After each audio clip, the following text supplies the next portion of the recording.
All right then, remember, I have office hours Tuesdays and Thursdays, 1 to 2, and papers due no later than noon on Monday, okay? Thank you.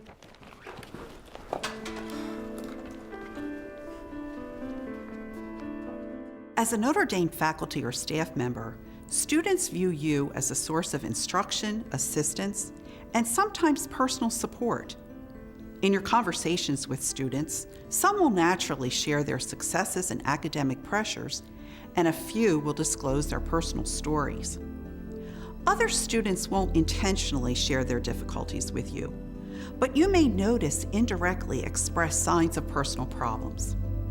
This video will outline how to best recognize signs of emotional distress and how to refer a distressed student to the University Counseling Center. In your interactions with students, it's important to look out for signs of distress. These usually involve noticing changes in the student's functioning, such as emotional, physical, and behavioral changes. Emotional changes may include a student appearing sad, anxious, withdrawn, confused, or unusually elated. Physical changes may include signs of disordered eating, physical appearance, lack of hygiene, tiredness, complaints of headaches or stomach problems, and weight loss. Behavioral changes may include frequent absences, decline in academics, inability to sit through classes, disruptive behavior, requests for special accommodations, and suicidal or homicidal themes referenced in papers. If a student comes to you with a personal problem, or you notice a distressed student, you need to acknowledge your concerns to the student directly. Here are a few guidelines to follow. Ask to see the student in private to minimize embarrassment and defensiveness, and let the student know that you are generally concerned about the student's welfare. Hey, Bill, how are you? Started on your paper yet? Everything going okay? I'm concerned about you. You've changed recently. Would you mind coming to my office to talk? Share your observations of the student's behavior in a direct, honest, and factual way. Sometimes our tendency is to be too polite and not point out the specific behaviors that are concerning. I enjoy having you in class, and I noticed that you missed 3 assignments in the past 2 weeks. This week you were unprepared for class, which is unlike you. You're staring off into space, and I noticed that you put your head down on your desk several times today. Listen respectfully and provide empathy without necessarily agreeing or disagreeing with the student's point of view. Do not be afraid to ask the student if he or she is suicidal. It is a myth to think that asking the student about suicide puts the idea in the student's head. If you believe that the student might benefit from professional counseling, consider referring the student to the University Counseling Center.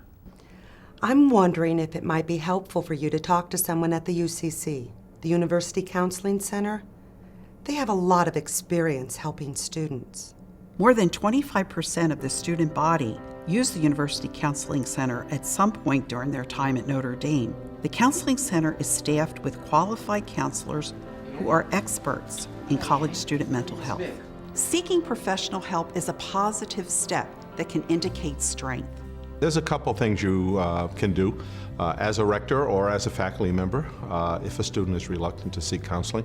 One of the things you can do is to offer to make the telephone call or allow them to make the telephone call for an appointment at the counseling center from your own phone in your room or in your office.